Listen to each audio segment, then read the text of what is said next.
Hello everyone, good morning.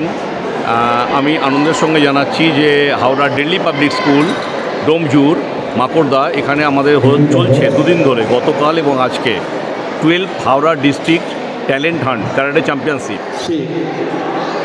একটি খবর social media থেকে উনি আমাদের এই ইভেন্টটাকে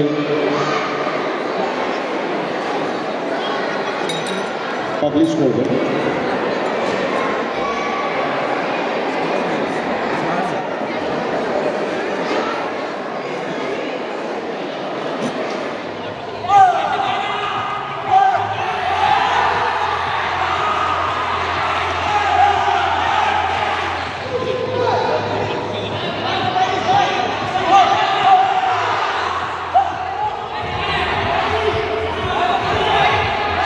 সবাই ভালো থাকবেন, সুস্থ থাকবেন এবং সুরক্ষিত থাকবেন। আমার চ্যানেল একটু খবর সাবস্ক্রাইব করবেন। ধন্যবাদ।